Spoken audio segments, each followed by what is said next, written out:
So yes, I'm Karen Fisher and I'm a farming advisor at the Soil Association. I think my colleague was asked to do this, but she's busy, so I'm not based up in Scotland. I'm actually on the Welsh borders, but I do work for the Farm and Land Use team at the Soil Association. Soil testing is really, it's about your grass growth, it's about your livestock health, it's about your plant health, and also the resilience. And you can't manage something if you don't measure it. So you can correct me if I'm wrong, but I think quite a lot of crofting soils, you can get some acidic soils, can't you, which are often organic rich as well.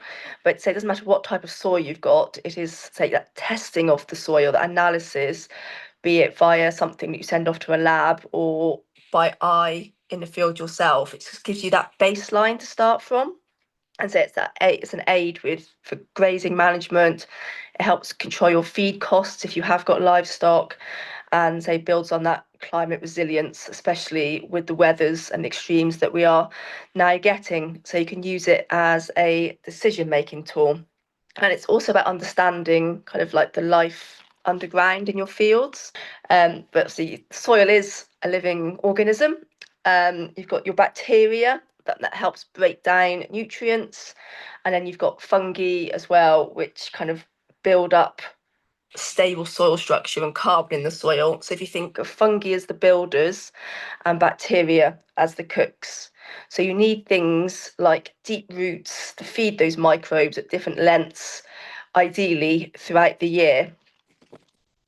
When you're looking at sampling soil, ideally you want to be doing it kind of every 3 to 5 years, or after any kind of significant management change in the soil, because things don't change that quickly. So if you kind of rotate it around where you're wanting to sample to spread the cost, and then you also hopefully will see the kind of changes in that 3 to 5 years as well. If you're looking to sample permanent grassland, you're normally looking to go down between 0 and 10 centimetres. This is if you're looking to test for those different nutrients and your pH, for example, and then slightly deeper if it is cultivated land at 10 to 20 centimetres.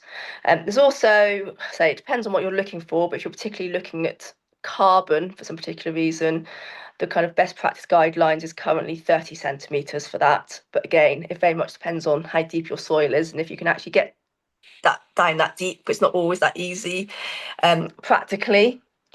When you are soil sampling, it's about getting a representation of the area. So obviously not in gateways or kind of where you've recently put nutrients or manures on, or any kind of wet holes. And ideally the time of year that you want to be testing is getting, around now, really no later than now, because you're looking at either kind of spring or autumn where that soil is more moist, so you can get down into the soil and it's not too dry, but you don't want it saturated with water either. In the lab, you can send off, if you have done sampling before, I'm sure you know this, but looking at those macronutrients such as your phosphates and your potash and your magnesium, and also looking at the acidity of the soil as well. So you're looking at pH, but it's just as important to do actually visually look in the field as well. So things like the actual visual structure. I don't know if anyone's done a visual evaluation of soil structure, but this is where you make a square in the soil and pull it up and actually have a look with your fingers, like how easily it crumbles and how compacted it is, and like the structure of the aggregates of the soil. You're also looking for that biology. So worms are a really good indicator of soil health as well. If you've got worms in your soil, so when you're doing things like looking at the structure, actually looking how many worms you've got and whether they're kind of juvenile young ones or adult ones, so you can see if they're actually breeding as well. And also the smell of the soil. So soil should smell kind of like that woodland smell you get in a woodland. The soil, it should be that kind of fresh smell, and that just shows you that it's full of life and oxygen and it's aerobic, and it's ideal conditions for that biology to survive in there.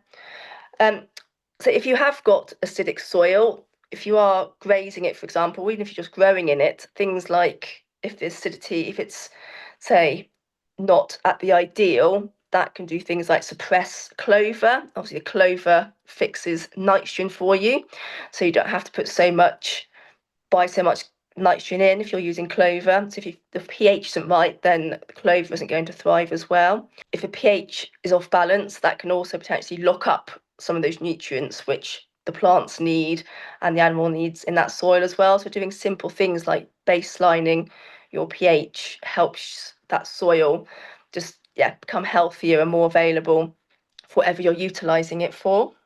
So the more you kind of understand the living soil, the better you can adapt your grazing if you're grazing it and supporting the biodiversity.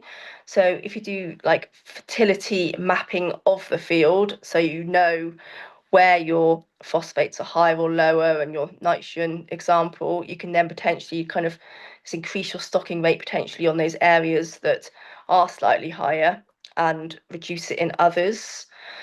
You want, I don't know, say if anyone's using herbal lays, but also helping with that is things like if you have got your deep rooting herbs, again, to feed that biodiversity and microbe, and also things like grazing it kind of in short, intense bursts. Then it gives those roots longer to kind of grow down as the top's growing up and feeding those microbes lower down and also rest in the soil. Um, I say it's the benefits of it. So it's also things like infiltration. So if your soil is got good structure and good biology, then things like the infiltration is going to be better and the water retention on that soil so that it's not kind of say holding water and flooding, or if you've got sandy soil, that water blowing out too quickly. When you say do something like a soil analysis and you get that back, it's always that kind of so what question, like what is this telling me? What can I do with this information? If you don't want to be sampling just for a tick box exercise, just say you've done it, you need to be able to use that. So it's kind of say it's telling you potentially where land needs to rest, where you need to adjust your stocking rates or your rotation lengths or your inputs. And then if you say manage your soil well, you have say the deeper roots, you have thicker swards, you also have reduced feed bills if you've actually got livestock on that. And to do things like that, say adding organic matter, so things like your seaweeds and your composts and your green manures, and your green waste. As I said, kind of living roots year round. So ideally, you either want, say, grass cover or herbal lays or cover crops if it's cultivated land all year round to keep that soil covered and retain that moisture and get those roots down and protect the soil and feed the bacterias and fungi. So yeah, but say when it comes to healthy soil, it's not just about those numbers on analysis, it's what those actually mean combined with what you're doing in the field. Like I said, feeling it, smelling it, looking for life, and at least once a year doing that spade test and actually looking in your fields, because that way you get a really good idea into the soil biology and how your fields are coping with whatever management you're doing. Hi everyone, I'm Sally. I am a crofter up in Keys in Caithness.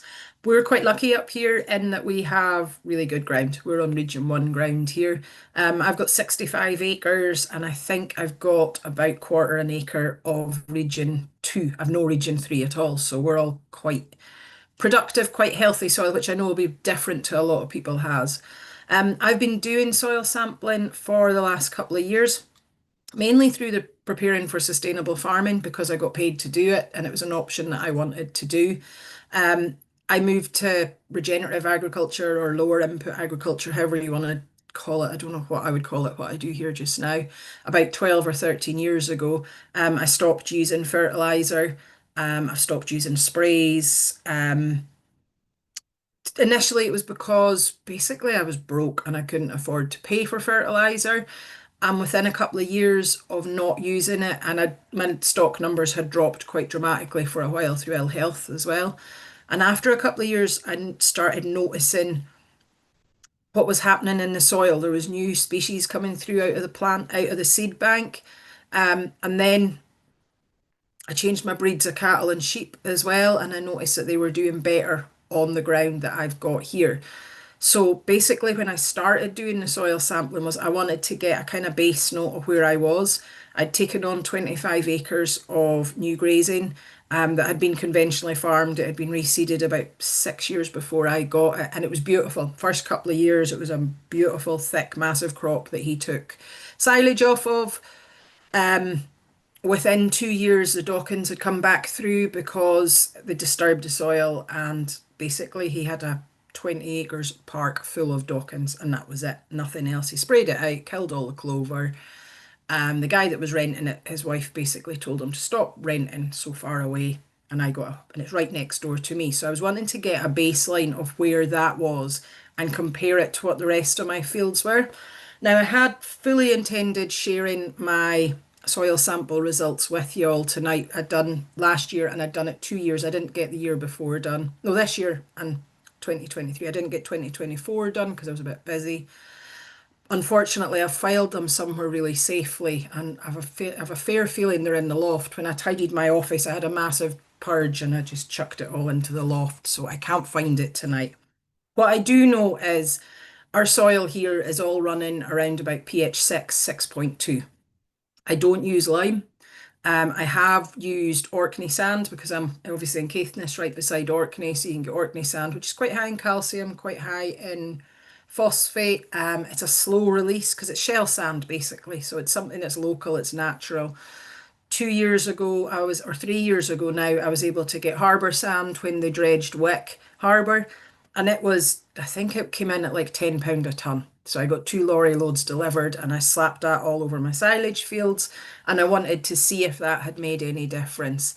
And basically, the fields I've done with the Orkney sand and the harbour sand, it's a slight bit better on the pH, but not very much. Production's no different on it at the moment.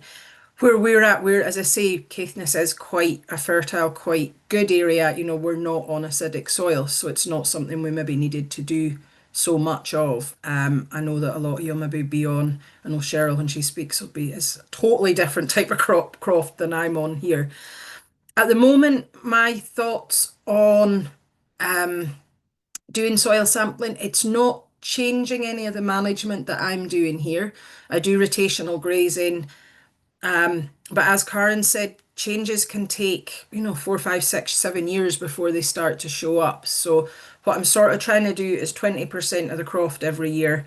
And on a rolling, I've got it written on a map which year I did them all in, because I know I won't remember. If I don't write it down somewhere, I won't remember which fields I did in which year. So I've got a map stuck on the wall and I've written 1, 2, 3, 4, 5 on it. And that's the order I'm going to keep going in.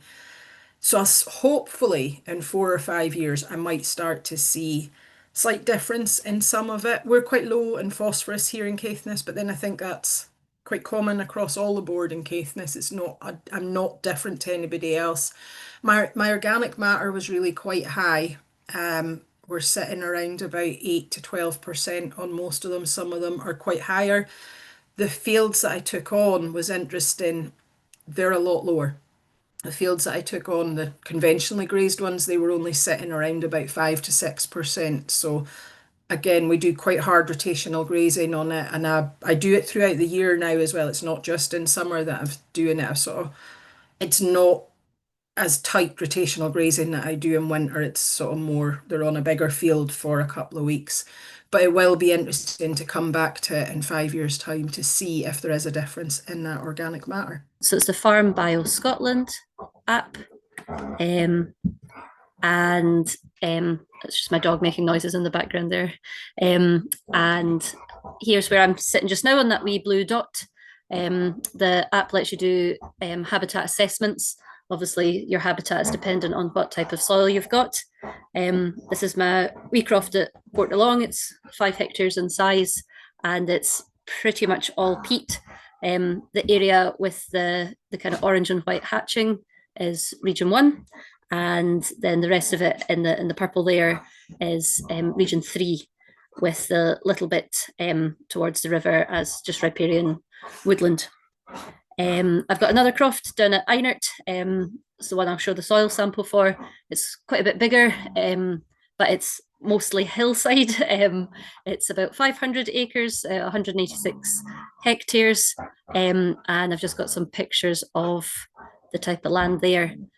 So again, like Karen was saying, it's not just about the soil, and it's about the species that are then supported on the soil. So what's quite nice about this app that's going to get rolled out is that you can either scan a plant, scan an insect, or there's sort of picture references for the different types of birds. There's a big list up the top there: amphibians and reptiles, fungi, different types of flowering plants as well, which is a great way to kind of keep track of what your soil is producing over the years. So you can do a habitat assessment each year, and if you have been doing any interventions, you can see how those interventions are having a productive change in the species that are present there.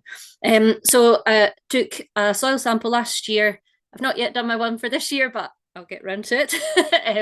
And this was one of the fields. It's a 5-hectare Region 1 park. It's over a little bridge, so I don't cut it for silage. It's purely grazing. This is in January. I think the sheep are gathered in here for just before scanning time. It's pretty barren. This is it. I've got the date up the top there, the 27th of April last year, just as lambing was started. You can see it's quite a kind of poor Region 1 with some quite a lot of rushes in it. But here it is in June, a bit more lush and supporting some native breed cattle that graze here in low numbers. This is another park. It's me sitting up on the hillside looking down onto the main part of the croft just after it's been cut for silage. So you can see it's looking quite neat. Part of doing the soil sample for myself is wanting to maybe get a better crop of silage. Although I've only got, well, I sold some at the market today, so I've got less now, but I had 12 cattle, and they are Highlanders, and they pretty much just live off the hillside the whole year with some supplementary, lots and lots of buckets, mineral lick, and nuts as well. I don't really feed all that much bought in hay, but I thought I'd try the silage as a wee experiment. Here's the kind of reverse of that picture back in March this year, looking back up onto the hill from what I call Shore Park. And it's, again, I cut that park for silage, and that's it grazed back pretty hard there. And that's that croft, the top part of the croft that's cut for silage. And there it is in action, getting cut down there with the hill. This is in August last year, and yeah, it was an okay crop, not bumper by any stretch. This is how I claimed for my soil samples on preparing for sustainable farming. It's all on the Scottish Government Rural Payments and Services website. Unfortunately, there's a big Zoom banner across my tabs at the top, so I'm just going to close them down in order. This webpage, it gives you the sort of full introduction, the 3 options that you can claim for. You have to have done your carbon audit if you want to claim your soil sample and analysis. So just in case anyone's not done a carbon audit and is thinking about this being their first year, claiming for help with the soil sample and analysis, it's a wee trick that can catch you out. So make sure that's done. So I'm quite happy sharing mine, and it was very lucrative for me. So it cost me, I'm a VAT registered business, so I got my VAT back. So it cost me £82.35. The soil sample was just £12. With the VAT, it was £94.35. And then you got a pretty big bumper uplift there of £250 for looking at the web page and managing to fill it all in. So the total claim value was £344.35, and it's not bad for a day's work. So this is my soil analysis. I got it done through SAC. There might be other folk that do it, maybe the James Hutton Institute, but SAC loyal up here. So that was the 3 different parks. The main croft, Sally will be laughing in glee at her lovely pH balanced soil. It's quite acid here. So the main croft is where I cut the silage from, and it was in kind of the worst state in a way. It's 5.1 pH. The phosphorus was all right. Same with the potassium and the magnesium. So it's actually quite a good balance there. But I can see just up the road, just over the road, sorry, it's quite a different status there with the phosphorus, and the same up the road at Croft 1. It's quite low. So when you get your soil analysis, they suggest what lime requirements there would be over the next couple of years. So yep, lime in great abundance is recommended for all of the parks that I sampled. And then there's a more kind of detailed breakdown of your minerals there too. For me, I've not done anything yet to improve my soil. I think it would be a case that if I was going to, I would apply to CAGS, the Crofton Agricultural Grant Scheme, to help with the cost of spreading lime. And if I wanted to, I could put on fertilizer too. Sorry, I'm just scrolling down quite quickly here because the final report at the end it's quite handy there at the extractables there. It's quite handy for knowing what fertilizer to buy from Harbro or East Coast Finers or whatever your local supplier is, to know what to put on. Here we are. This is a more sort of wordy rather than tabley one, about a sort of plan and recommendations of what you can do for your particular results and what each of the minerals sort of translates into. It's specific to your analysis, and it's got a few wee tables there again. So it just puts everything in a bit of a class, and it's a bit easier to know what you've got. So that's my baseline there. And we've had a wee look at that one.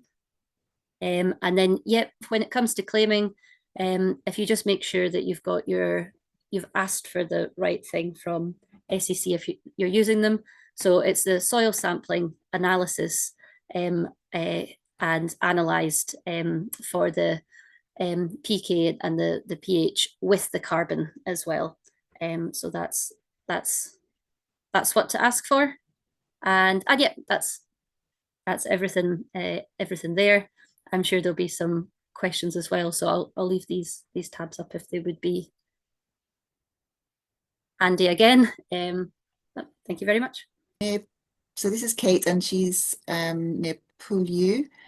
The croft is half raised beach and half ends of a mire system. So in some areas, 8 foot of peat, and the pH is around 4.7.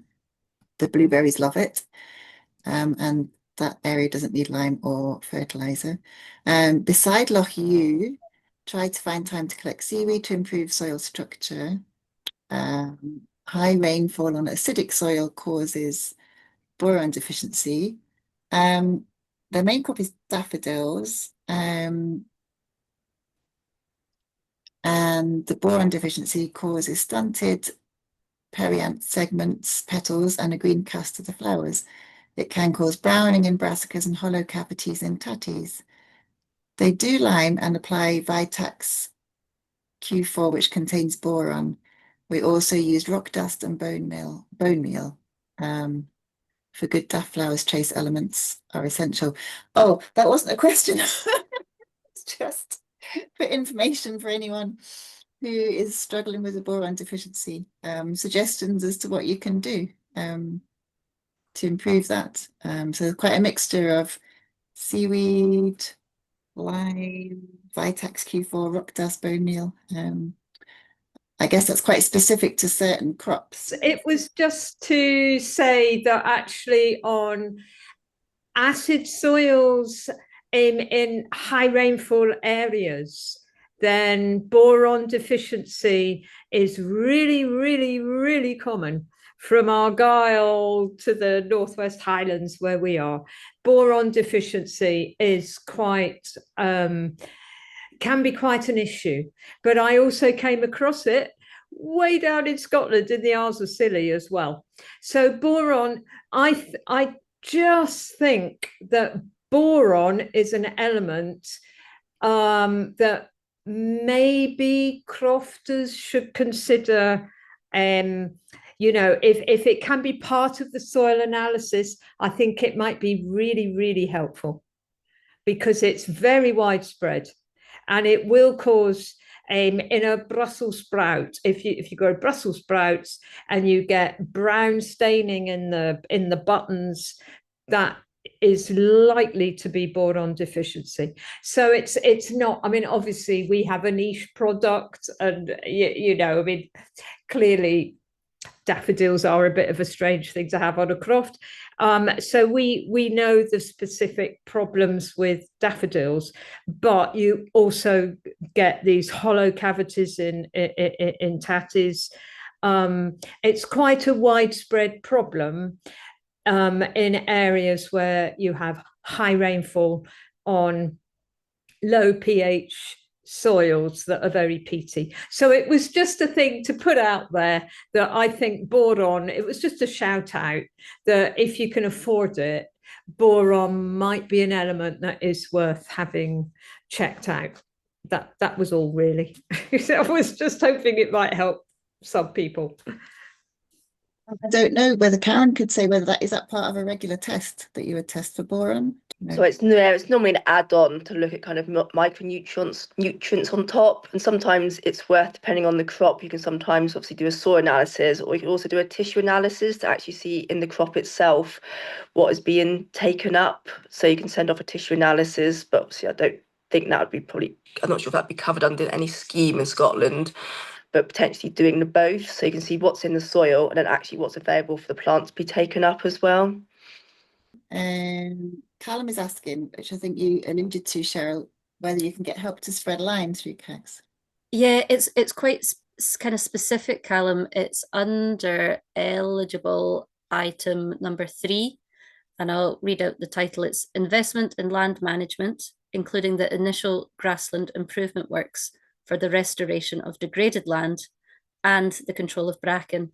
So as you probably saw from my pictures, I've got quite a lot of bracken in those fields too. So it would be a kind of combination approach of manual bracken bashing and then adding lime, which would hopefully help suppress the bracken and encourage more grass to grow in its stead. And I don't know because I've not yet applied for it, but I'm pretty sure the guidance is that it's like a staged approach. You apply for it over 2, is it year 1 and year 3? So you've got to do 2 like follow-up years of liming and treatment for the bracken. So yeah, it's there. It's just quite a niche one for cags. It's not your fence and ditch and sheds. Carol's asking a question related to that. When applying for rural payments, there is always the question, do you intend to add lime to your land this year? Do you know whether applying lime affects rural payments? No, I should probably say I used to be an agricultural officer and should know a bit more about this then. But no, it's just if you then get a farm inspection that if lime comes up, then you know that it's been accounted for, applied at the appropriate rate, and that there's no issues. It's not it doesn't affect your payment or anything like that. It's just something that's regulated. So just so that you're making sure you've got your correct farm notes about where you've spread it and the quantities that you have applied. Same with fertilizer for sort of obvious reasons. One question we had was, how can soil analysis be used to improve grazing management? This actual results of the soil testing haven't changed the way that I'm managing the ground or how I'm grazing on it. It maybe explains why some fields don't do so well or why some fields take a bit longer to recover. So I'm kind of using it more in the thought process when I'm working out where my grazing's going. You know, if I've got one field that's much lower in organic matter, so it doesn't retain water so well. So because we had such a dry spring, I didn't go back to it so quickly because the grass was taking longer to recover in it. So I let it rest a bit longer. We grazed it late, sooner before, because one of my silage fields, so we grazed it a bit sooner and then we didn't go back into it. So I suppose, yeah, it does maybe a little bit influence how I graze it, but it's not the actual analysis of like pH and phosphorus and magnesium and that. I don't use it to decide how much or when I'm gonna graze. It's more looking at it, I think, is more important when it's coming to grazing management, actually seeing what's happening with the grass above the soil as well.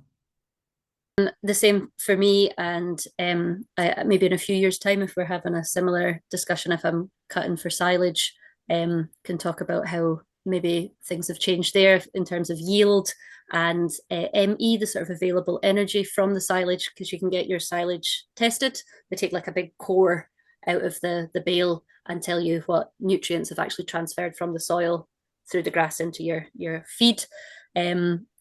My grazing stays pretty similar year on year. There's 200 sheep and between sort of 5 and 12 cattle that graze, and I just keep an eye on their health and supplement with mineral lick buckets.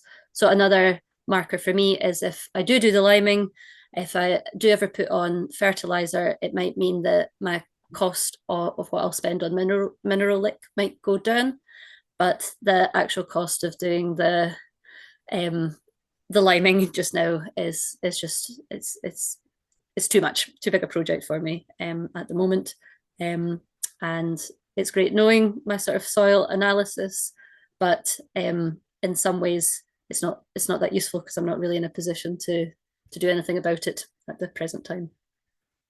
A question from Catherine. She has a total of 12 fields split between Region 1 and Region 3. Some are treated exactly the same, some graze, or same grazing, same silage, etc. She says, to cut a long story short, does she have to soil sample every individual field every time?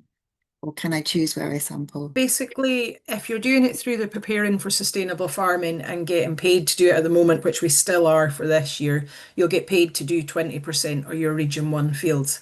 So that's why I'm doing it over 5 years, because I thought if I'm getting paid to do 20%, and I should have done it for 3 years, I would have sampled 60% on my farm.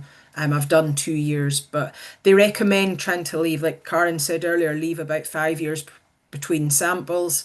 So I figured it's easier just rather than like I take my samples myself and you walk the W in the field. I take the quad bike because I don't want to walk too far and carry bags, but it takes a bit of time, so it's easier.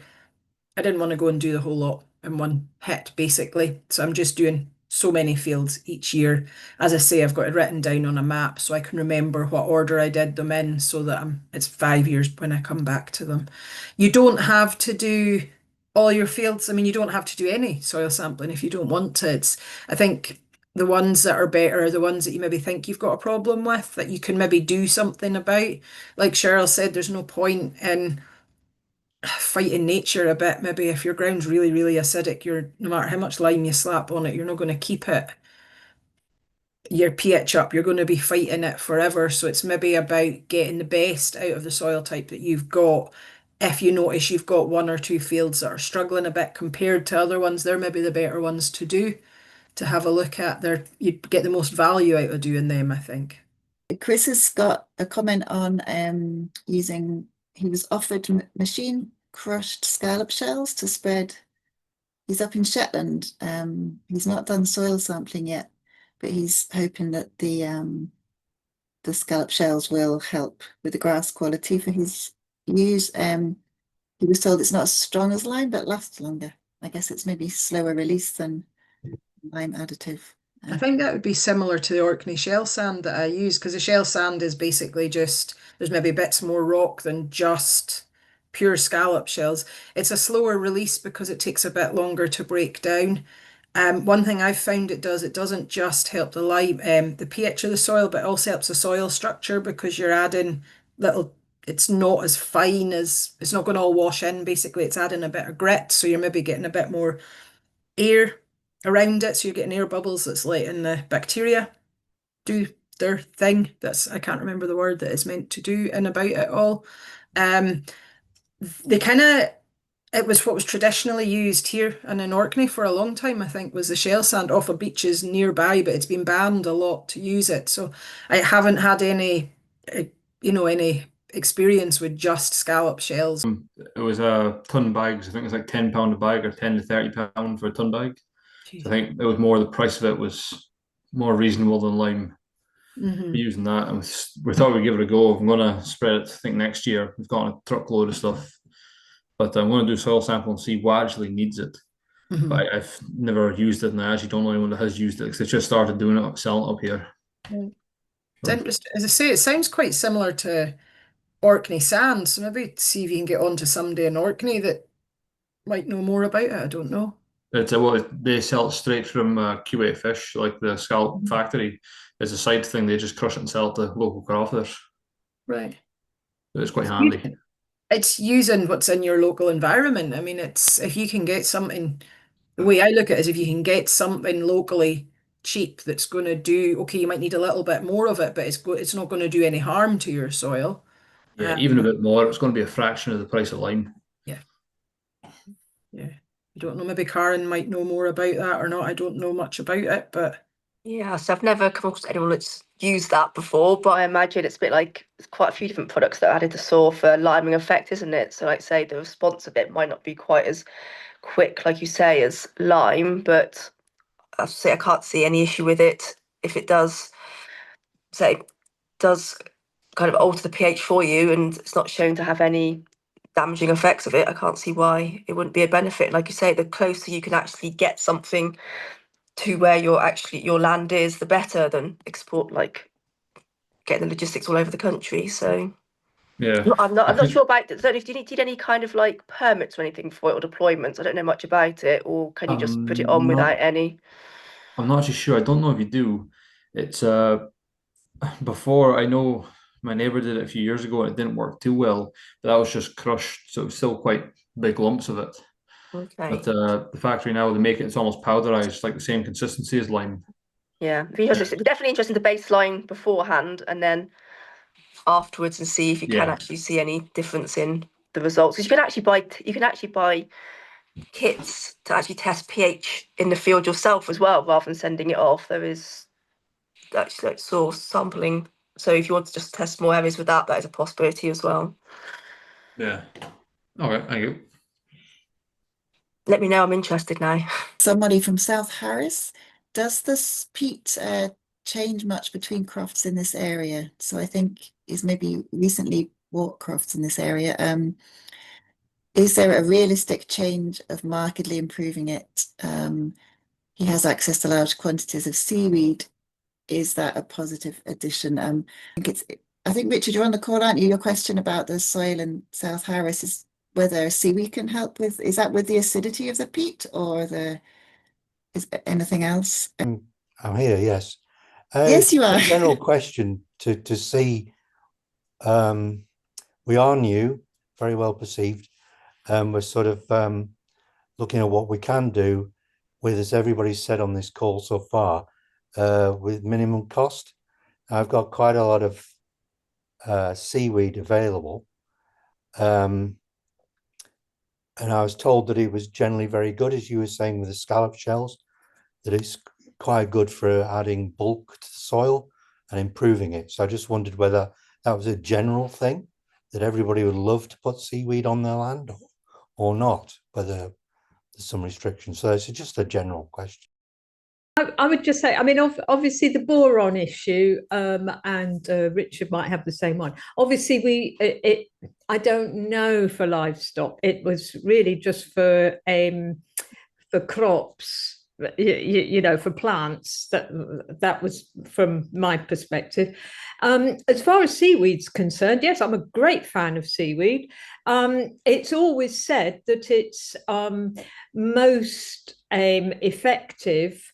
The seaweed with the greatest nutrient is the seaweed that is thrown up in May. The only problem with that, of course, is that our storms aren't usually in May. So, I mean, I grab it on a high spring tide when I don't have to barrow it quite so far. But that's not normally in May. So the nutrient levels in the seaweed might not be so high in the winter and the autumn. So that's one thing to think about. The second thing to think about is it's probably not a brilliant idea to put it on sort of directly from the foreshore, because it although a wee bit of salt is fine to spread, but actually you might find that the saline levels are too high if you just use seaweed that the rain hasn't washed some of the salt away first. So that was all I was going to say, is be a bit careful, because the salt, it might be very salty if you just collect it and immediately whack it on your vegetable plot. That might not be the best idea. So just have it in a pile and let a bit of rain wash out some of the salt before you spread it. What I did was I've got a system for sort of mulching it. So I collect it and I do leave it in a heap outside for the rain to wash it, and then I mulch it and then spread it as a mulch. Before we move on from seaweed, there's a comment in the chat. Seaweed is generally good, especially because it's local and it's been used here for a long time. He's referring to Lewis and Harris, but please only take a small amount as the environment needs it to. Not so much that you could cover a large field. I'm going to go back to Till's question about liming. So he was asking about, as he says, it pops up as a solution for acidic soil. But as Cheryl's pointed out, the costs are massive. And lower down in the chat, Avril is saying she has limed fields in the past, but she lives in Ullapool near to a limestone quarry. She's been spreading 3 tons an acre. Yeah, as much as I've not limed my own places, I'm clerk for a sheepstock club, and we get a bigger subsidy check. And so the wee bits of grassland that we do have, we've limed, and it's made a marked improvement. It's quite obvious. You can see the little patch in front of the village hall that we graze along the road where there's lime. It is green. It works. The pH has raised up, and we've got another very small in-by field, about 2.3 hectares, and have limed over that too. And one of the significant changes as well is the number of rushes is way down, because the soil pH is much more balanced and less acidic. So if you can lime, it's great if you can do. The one thing that I learned about liming last year, because everyone sort of praises it as the best thing you can do for acidic soil, is you also have to watch, because it can increase the fluke load if you're keeping sheep. Obviously, calcium lime is the building block for snail shells. Fluke is a type of really small snail. So as your pH sort of increases back to neutral, there's a lot more availability of resource material for fluke to grow and thrive. That's kind of counter offset by the rushes being a lot less, so the soil draining a bit better. So fluke also live in wet areas, so it might balance itself out. It's just something that I was told to sort of be aware of. But yeah, no, if you can lime, it does make a big improvement. It's just affording that kind of initial investment. I also saw in the chat someone was asking about their Region 2 fields, and in terms of grant, no, you can't claim as Region 1 only. And there's quite a lot of restriction in putting lime and fertilizer on Region 2 and 3. It should only really be Region 1 ground.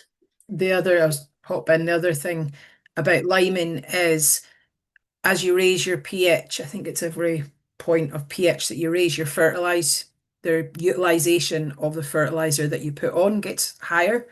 So, if you are managing to raise your pH a wee bit, you could potentially be taking your fertilizer use down. So they do kind of maybe balance each other out a little bit, not a huge amount, but a little bit. I guess it depends what your aim for the ground is and what your long-term aim is, where you want to go and how often you want to keep.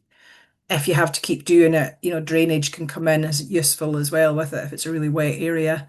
There's lots of different things you can do to help apart from just lime that's going to help your soil structure as well and your soil nutrients in your ground as well.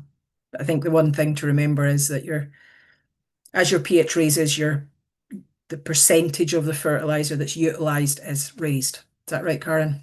Yeah, good. Can you only claim for one sample per field per claim, or can you do multiple samples for one field? I think it's only one sample per field, but I did a mixed sample per field for mine is how I did it. I know some people have had the fancy bike in the machine that'll take it all and drive around and map your field and do everything as well, but I don't know it. My neighbours had it and it looked really good, but I don't know anything about it. I'm afraid, Cheryl, you might know a bit more. Yeah, I popped a wee picture in the chat. I'll see if I can pop it back in again.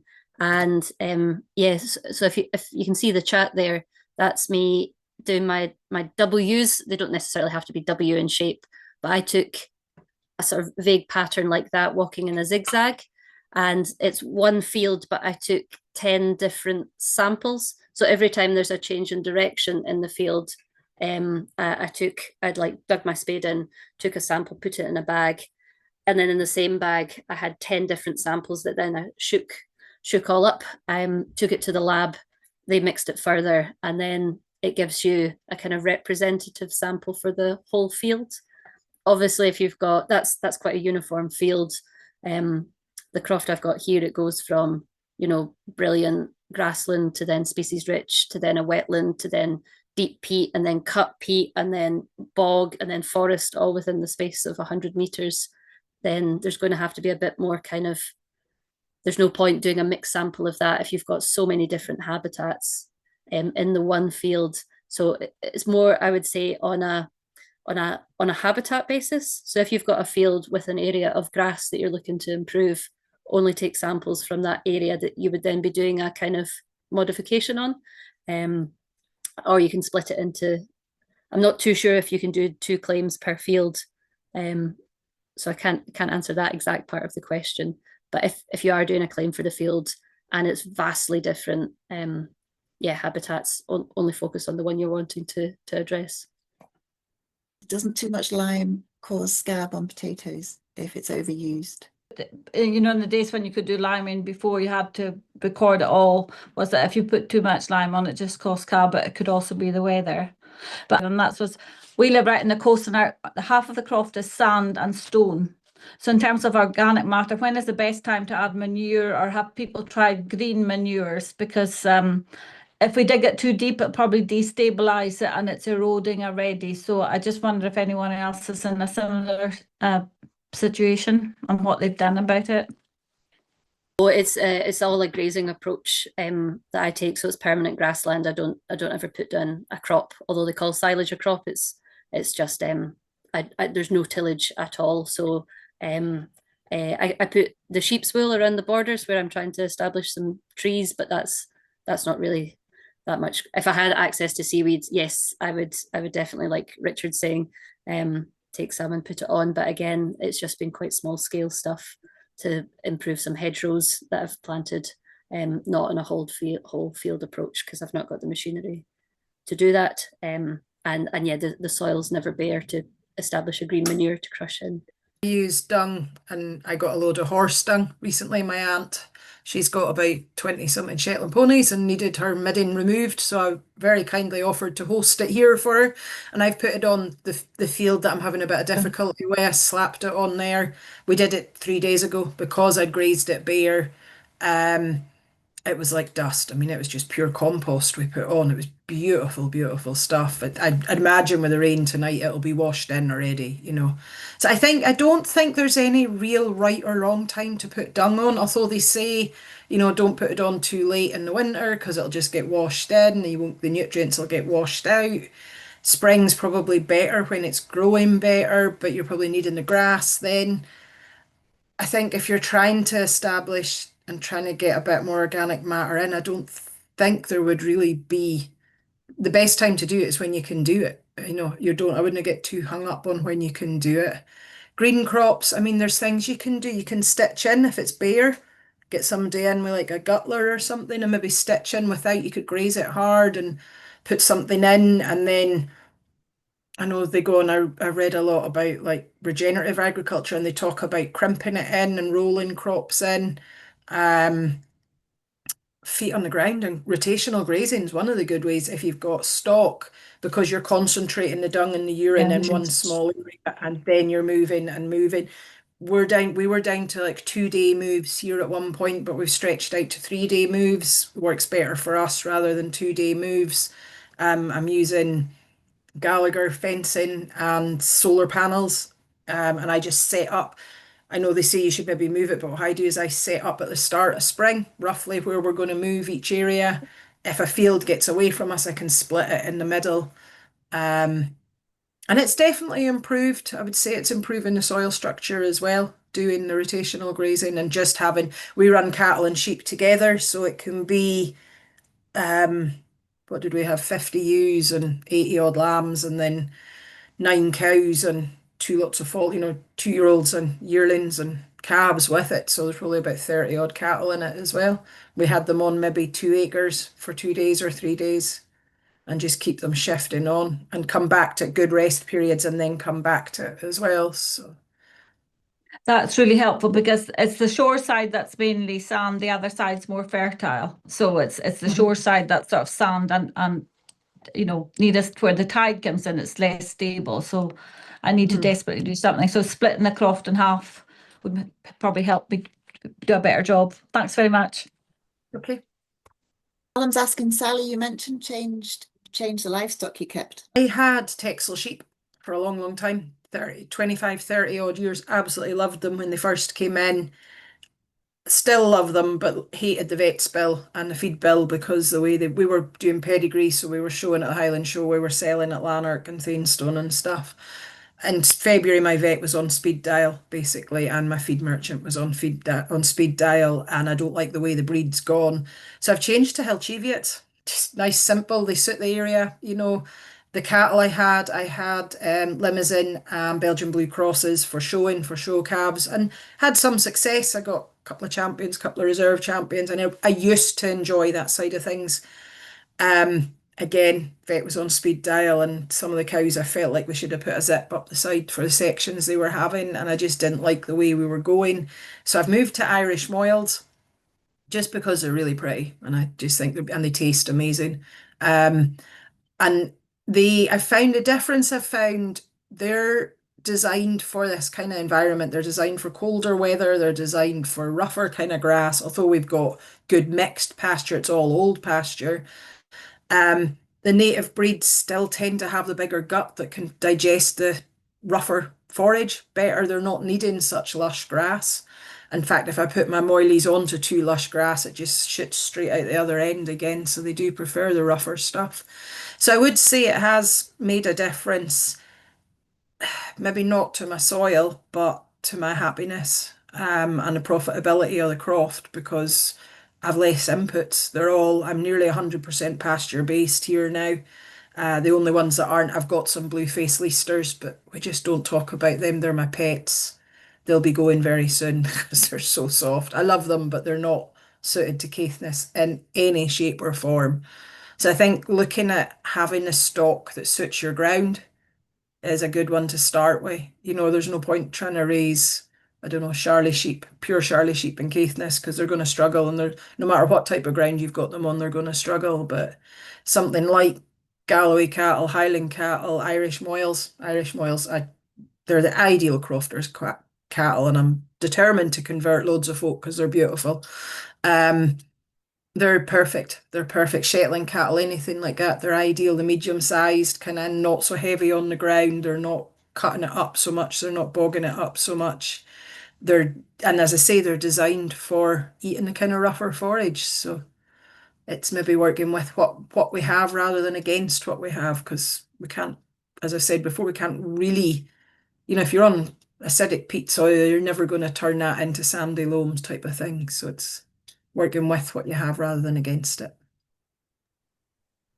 Marina, I don't know whether your question's been answered, Marina, but she's asking whether, I think it's seaweed, does seaweed help with sandy soil? I'm surely it would do. And Cara is asking, Richard, how do you mulch? I actually made a box, and I had a lawnmower, and I put the seaweed in the box, closed the lid, and the lawnmower spreads it up. So mulch. I just happened to have a mower.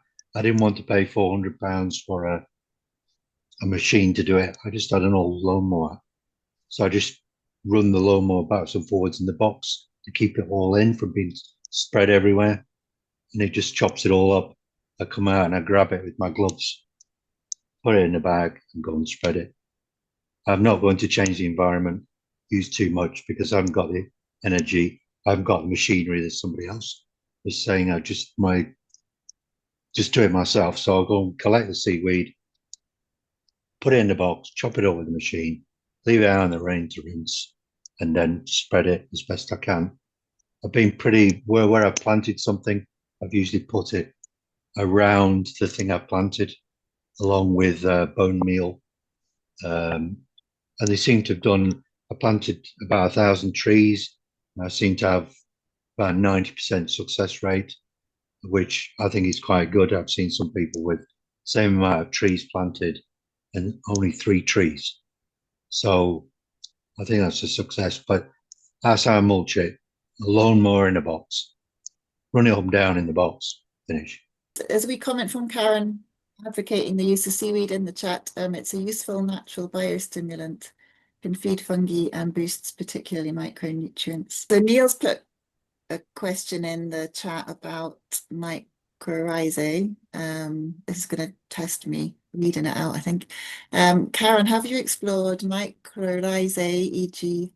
muscular mycorrhizal / ectomycorrhizal? Do you know what all that means? Yes. And microorganisms colonizing root growth as an essential part of the food web, transporting NPK and trace elements back to the grass and plants. Does this all make sense to you? I'm going to let you finish reading the question and answering it. But yeah, no, so obviously some of the most important, say, livestock on any land really is, say, the micro community under that soil. So in that soil, so about 90% of all plants form partnerships with fungi, which we call mycorrhizae. And this fungi attaches to the roots of the plants, and it just does things like help carry kind of like your macronutrients and your micronutrients and protect plants, like say it forms almost like kind of like protective barriers around roots to protect them against diseases, and if they're not as weak, then things like pests aren't so attracted to them, so not giving off those stress signals to plants. So this is what this is about really. It's getting that food web as healthy as you can so it can support itself more, so you're not having to, because that's putting a lot of band-aids on our soil and our land. And now I think we're going towards a place where actually we're building that ecosystem up naturally, so we don't need quite so much of those artificial plant protectors on the soil, because nature can actually look after itself if you can get the balance right on that. So Chris has shared something about a Devon farmer turning scallop shells into fertilizer to cut costs. So there you go. That sounds like that is a really good solution, going back to the scallop shells. So yeah, we all want to know. Sally said she'd be really interested to hear how you get on. And I think we all want to know, Chris, how you get on with the scallop shells, definitely. Can soil testing detect things like the presence of honey fungus or aminopyrrolid residues? This is from somebody who grows and sells cut flowers. Yeah, I can start on that if you want me to. So yes, fungus is more of a plant tissue analysis you'd need to do than a soil analysis. So you can actually send off the, say, it's a biological infection, so you'd need to send off the plant rather than the actual soil for that. But it can be, say, identified through a tissue analysis. And the second one is that the herbicide that they're wanting to know about. So you can, but it has to be like a quite an expensive special chemical analysis rather than kind of like your typical what you'd send off for. But I know for that one particular, if you plant something like a bean or tomato plant in soil that you think potentially is contaminated, it will make it go all twisty. So that's quite a good something you can do at home to actually show if that's present or not. Because they've put something like that in and it starts going twisty and pale, then you know that the soil's contaminated with that. Interesting. Thank you. There's a question, a pre-submitted question. Someone's asking about low cobalt. Does anyone know how to address low cobalt soil? Shake of the head from Sally and from Karen and Cheryl. Again, so it's the micronutrients again, isn't it? So potentially things like, say again, your seaweed and your micronutrients, and you can buy products for the cobalt as well to be added to the soil. So a problem that's it's when you're at the other end of the spectrum, it's for alkaline soils, and I think we're pretty niche areas of Scotland would have that problem. We're either acid or pretty neutral. So whilst you might have it, it's not a huge. Yeah, you'd be really unlucky to have it as an issue, or just really lucky to have an alkaline soil. But I guess that's a problem in itself. So I kind of missed the thing about scab. So I'm guessing this is potatoes. Well, I think lime can certainly here. I choose your variety wisely. So Cow's Pink and liming, you often get scab on Cow's Pink. Organic varieties like Lady Balfour is amazing. You get, I mean, we got huge tubers with barely any input of fertilizer at all. So choose your varieties, because potato varieties, some are more susceptible to scab or blight than others. So yeah, it's just a question of just reading up a little. I guess it's like choosing the right animals for your crop. Choose the right potatoes as well. Can soil testing get rid of moss? Moss drainage is the key there, actually, and possibly liming. I was just thinking sphagnum moss, it holds a lot of water. I know there's fields next door to me that where grass hay was taken off when I was young. They've pretty much been ignored. I lost a calf ran away. It did a massive escape a couple of years ago, and we discovered quite a lot of sphagnum moss that was up beyond our knees as I was sinking in it going through the rashes. So I'd imagine drainage would help. Like Cheryl said, lime will help with the rashes as well. So, it'd be probably a combined effort to do everything. And I know for gardens, is it iron that you put on for moss? Is it one of them you put on that turns it black and it disappears? But I guess it would depend the type of moss and everything you have as well, because there's so many different types of mosses as well. So I just agree with what they've both said, really. Like I said, it's like, say, like damp, cold soil, doesn't it? So as long as you're, say, get your drainage, depends on the type of soil, but get the drainage sorted and also the infiltration of the soil, so get the structure and the organic matter in the soil as healthy as you can, then you won't have such water retention in the soil and it won't lie so wet. So hopefully the moss would naturally decrease at the same time. Harrowing is good for moss as well. If you drag it and break it up as well. I had one field here, I just remembered we harrowed it as well, grass harrowed, and it helped quite a bit as well. And it's nice and easy to do. Yeah, that's one thing that I have been going to turn on. I bought a nice set of harrows and go around the field after lambing time, when it's thick with shit because the sheep have been in there giving birth and raising lambs for the last month. So there's a lot of poop, and every last morsel of grass has been eaten before they go back out to the hill. With the weather drying up as well, if you can get a simultaneous day where it's been dry and it's a bit windy as you harrow, the moss lifts up and then the wind blows it over to your neighbour's field. Just blows it and disperses it a wee bit, so the moss dries up and isn't stuck in the ground anymore. So it's quite a cheap investment if you've got a quad bike. Great, just to pull behind. Harold's very good. What is the key balance of nutrients for growing grass? This is a pre-submitted question. It depends on your area. Like Sally and I were having a laugh when we had a sort of pre-meeting that we've got similar. I keep North Country Cheviots and Highland cattle, and Sally keeps the same, but with the Moyle cattle. But our land is really different. I'm working with the majority of Region 2 and just a wee bit of Region 1 in by on a much bigger scale, but on much physically more land, but such much poorer quality. And I should only really be improving the Region 1 stuff. So soil sampling is the way to do that. And when you get your report back, it shows you where you're deficient and what you're needing to add on and when you're needing to add it in a kind of a time scale there. Region 2 and Region 3 is excellent grazing ground. And in fact, you can only claim it for subsidy if you are actively grazing animals on it, sheep or cattle. So yeah, that's what it's for. And obviously, if the sheep and the cows, they'll let you know when they're finished up.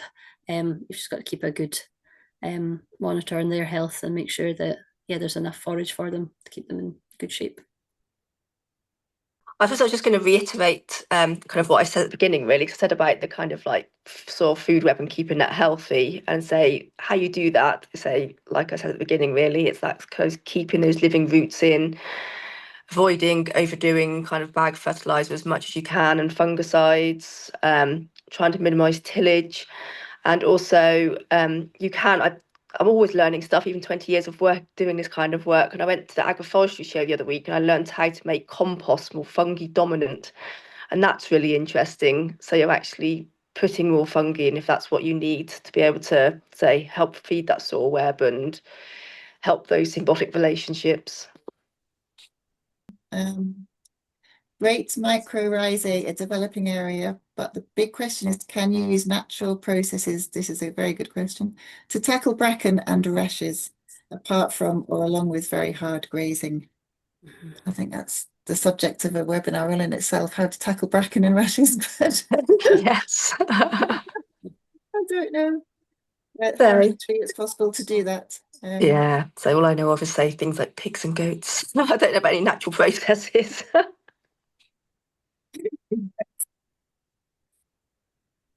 Okay.